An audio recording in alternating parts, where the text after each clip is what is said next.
Hi guys, Jessie here, and welcome back to my Young Justice reaction series. Today we are going to be moving on to Season 1, Episode 12. Last time we had Superboy and Miss Martian go undercover in a prison to try to stop a prison breakout that was being planned by all the ICE villains that had been captured in the very first episode of the show. We saw some familiar faces, at least to me, so we had Amanda Waller herself and Hugo Strange. Hugo Strange, who is now running said prison, and if Arkham City taught me anything, giving Hugo Strange access to prisoners and power in a prison system is not a good idea. But it seems that Hugo Strange, like everyone in the show, is working for the Light. Speaking of the Light, as many of you have pointed out, I have been using Cadmus and the Light interchangeably. I understand that they are not the same thing. Cadmus is the facility / company, I guess, that helped create Superboy, while the Light is that shadowy board of figures that we keep seeing at the end of episodes. That being said, I think my predictions so far have been kind of accurate, even if I've been using the wrong term.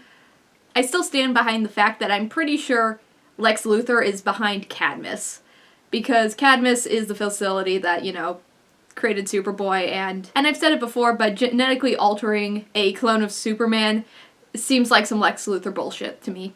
But yeah, we've been slowly getting more information about all the people who are working for the Light, if not actually a part of the Light. Yeah, but I had been using Cadmus just because it was the first proper name that we had been introduced to in the show. And also the Light, I assumed, was some sort of entity or power or something that the council had been using or worshipping or whatever, and not the organization itself. But the more you know. But yeah, we've been introduced to a couple more characters that are working for the Light that aren't necessarily a part of those silhouettes we've been seeing. So far, I'm pretty sure out of the silhouettes we've seen, I think one of them's probably Lex Luthor. Ra's al Ghul's another one that I'm pretty secure on saying that he's probably one of those figures.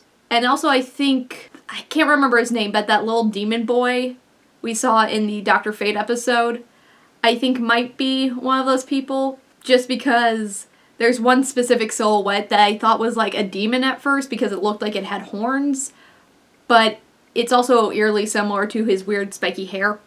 So I think those three I'm pretty secure on saying are probably a part of those silhouettes we've been seeing, and that they've been slowly recruiting other supervillains to help them but aren't exactly a part of the Light. For example, I think Black Manta is not part of the Light, but was hired by the Light to steal a piece of that cosmic starfish. I'm interested, though, to see what these people's common goals are, because so far they seem to just be very different people. And the two I know the most, like Lex Luthor and Ra's al Ghul, those two just have very different goals, but I'm wondering what the common factor is, and also what is the Light? Because there seems to be a weird religious overtone, too, whenever they talk about the Light. I don't know if religious overtone is the right word for it, but it seems a little more than just a name of an organization. At first I thought it was going to secretly just be like the Injustice League the entire time, or like the Legion of Doom, and was just going to be another name from one of those groups of supervillains that come together to try to destroy the Justice League. But there seems to be something different than those two. And again, I could be wrong, and it could still secretly just be another name for the Injustice League, but it kind of seems like there's something more there, and that the Light is its own separate thing with its own separate goals in mind. Oh yeah, and there was one last thing that happened in the last episode. Superboy and Miss Martian got together, and they kissed, well, disguised as siblings. Fantastic. I mean, it's a little awkward beginning, but I'm excited to see how that relationship plays out. But yeah, the plot of Young Justice is starting to really start to pick up, so I'm excited to see this next episode. So let's go ahead and jump into Season 1, Episode 12.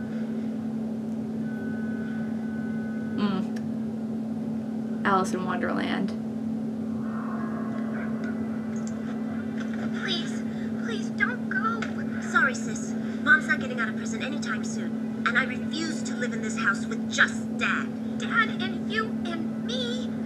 We have to keep this family from falling apart. Artemis, get up. I don't want you late for your first day of school. Alice in Wonderland, whenever it comes to Gotham, always reminds me of, like, the Mad Hatter.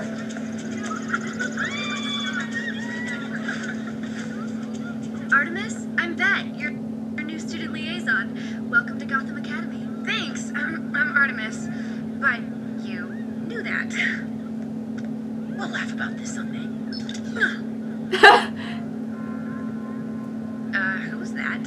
A freshman. Ignore him. Dick? What was that about? Nothing, Barbara. Just speak. Babs! That is really funny, though. We'll laugh about this someday. Oh, just make out in the middle of a cave, I guess. Someone's jealous. Maybe. Hey, guys! You two sure spent a lot of time working on his bike. Obviously, you need the wall man's expert help. Artemis? Robin! How random that you're in Gotham City instead of Star City where your Uncle Green Arrow lives. I'm, here to see my cousin. She was in the state spelling bee here in Gotham City. C-O-O-L-T-R-H. Robin's such a little shit. Yeah, let's just go to the cave. Okay.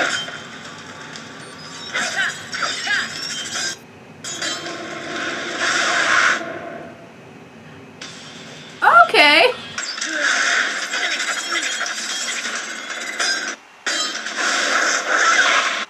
Who is this, though? Or not. Oh!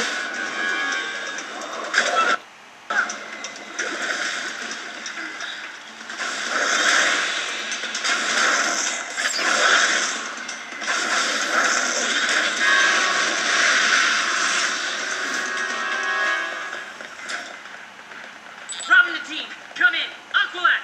Where is everyone, actually? Go left. Too close. Ooh, that's not good. That was very close. There should be a vent cover right in front of you.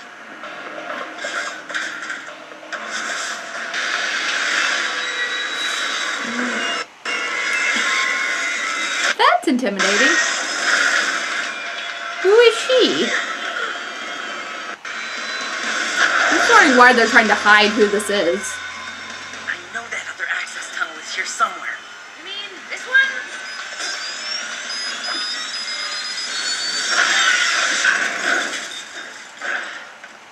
Hold on. Locking out Cave's motion and heat sensors to prevent the enemy from tracking us. And I ask again, who is the enemy? Let's find out. She'll manage, all right? I mean, how much more hostile and annoying? What happened? Explosion took out the camera. I'll find another angle. Is it... Did the ball thing open? And...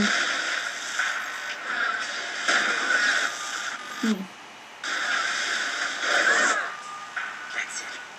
All four are dead. The cameras. I meant the cameras. I'm sure the others are okay. Just give me a sec to find Nope, the fastest dead. route. All dead. Yeah, they're fine. They've all got superpowers. They can handle anything. You guys are fine. Batman doesn't have superpowers and he handles everything. Artemis, Robin, It's Red Tornado!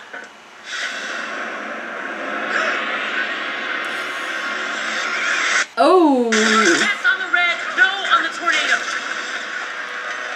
Oh, is it the same guy who is creating those robots from, like, the second episode? Did you know Tornado had siblings? No.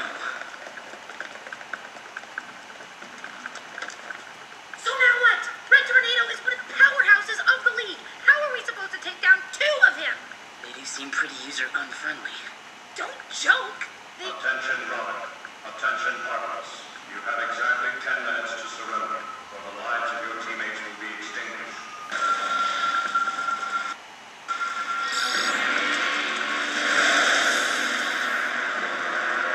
Where's the other two? Oh, okay.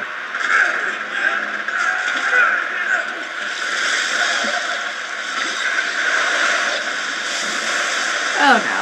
That is not fun. That is actually terrifying. Like, the idea... Drowning and burning alive seem like some of the two worst ways to die. So, none of this seems fun.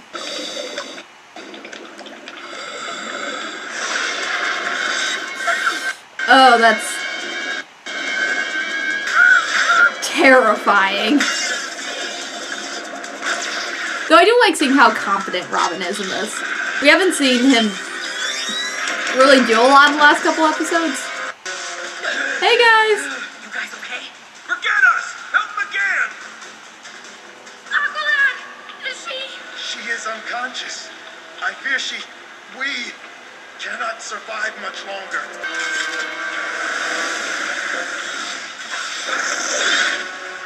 I'm almost out of arrows. Distract her, now!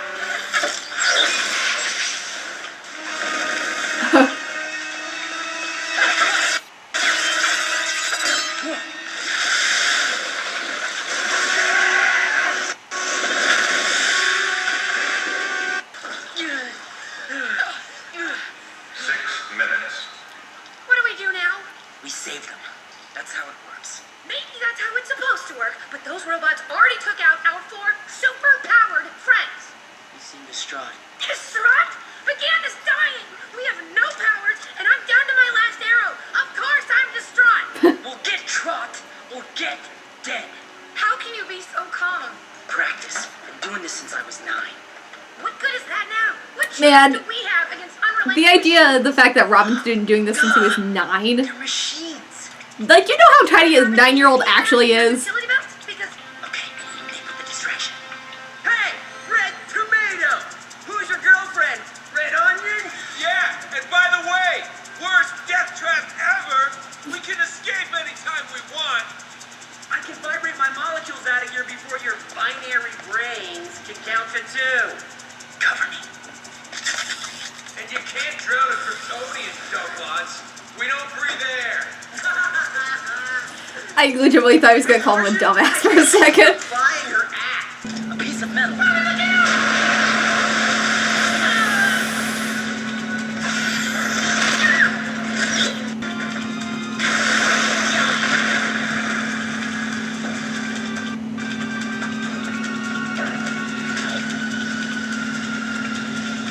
Come on, girl. Oh.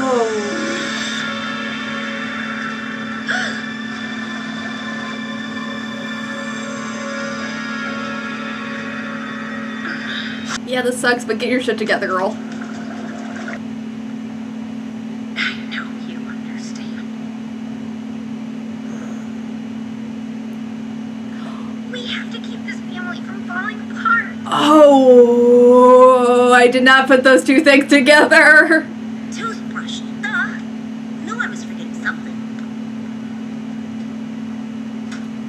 I'll come after you. I don't know how I didn't put that together. Yes, you can. You should get out too. I'd let you come with me, but you'd slow me down. Well, Cheshire's a bitch.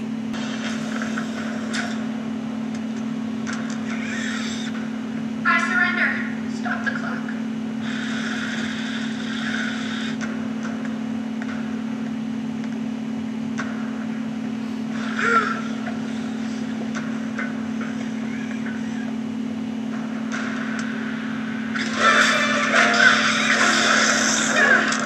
Got one shot.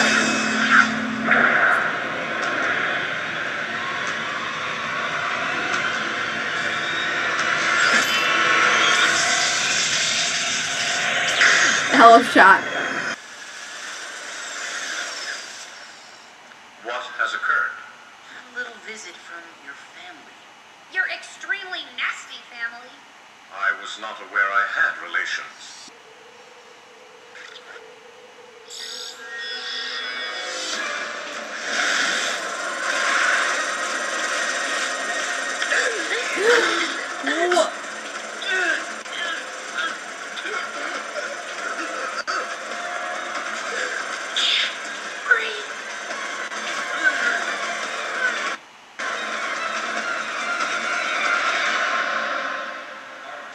Artemis, can you hear me?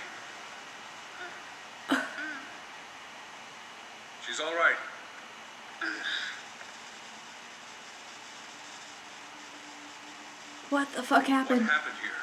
What happened? The Reds happened! Tornado and his... Wait, where are they? Gone. All three of them. Gone. Well, that was my reaction to Season 1, Episode 12 of Young Justice, Homefront. It was good to see an episode focused on our two non-powered team members, because we haven't gotten a lot of Artemis and Robin recently. I think generally there's been less focus on Robin just because he's the most established character to like general audiences. You don't really have to describe and explain Robin and his backstory so much compared to, let's say, Aqualad. It's nice to see Robin, though, and seeing him be, like, highly competent at his job. Because, like he said, he's been doing this since he's been 9. And him being 9 when he starts becoming Robin, I like that and don't like that for two separate reasons. It's hard to justify, like, morally Robin's existence when he starts being Robin at 9. Because it's a 9-year-old.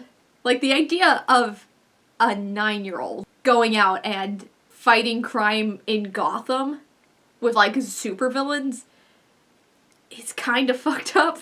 But I understand why you have to have him start young, because you want him to already have been a superhero for a little bit, and if you want him to be 13 in this, you want him to have been Robin for a couple years and have that relationship already with Batman. So you have to kind of have him be young when he first starts. But as someone who's, like, met a 9-year-old, they're so tiny. And on the other half of our non-powered duo, we also had Artemis and her backstory. I do not know how I did not put together the Alice in Wonderland and Cheshire Cat thing from the beginning. I think because my brain immediately, whenever I go Gotham and Alice in Wonderland, I immediately go to the Mad Hatter. But obviously we've already been introduced to Cheshire, who's working with the League of Assassins, which is now revealed to be Artemis's sister, which complicates things. And it seems that Artemis's and Cheshire's mother also seemed to be some sort of villain because she was in prison during the flashbacks. And we already know their dad is who trained Artemis because of the Amnesia episode. So does Artemis come from, like, a family of supervillains and now is being taken under the wing of Green Arrow to kind of put her on the right track? I mean, that would explain a lot, and also why Artemis's mother is so chill with her being a vigilante. Apparently Red Tornado has some siblings. Here's the thing, I don't know enough about Red Tornado to know if he's like a species or if he was created or anything. So, I don't know, like, I don't know where these things came from. Is Red Tornado from, like, a planet? Or was he created? So when they say these are Red Tornado siblings, do they mean, like, in a, like, literal sense? Or that they came from the same creator or came from the same source? Because at first I thought it was going to have to do with the inventor from the second episode who created the robot to try to take out Red Tornado, and then had a dude inside it which was also a robot who was being controlled by a man with a funny mustache, if I remember correctly. So was that weird scientist dude the one who created these ones? Or is this another evil scientist creating evil duplicates of Red Tornado? That seems a little unlikely. Probably not enough to be a coincidence. But whatever those things were, I don't think their main goal was actually to kill anyone. I think their main goal was to infiltrate the Young Justice headquarters and then transfer something into Red Tornado. I think they were just there to transfer some sort of malware to Red Tornado so that he turns evil, basically.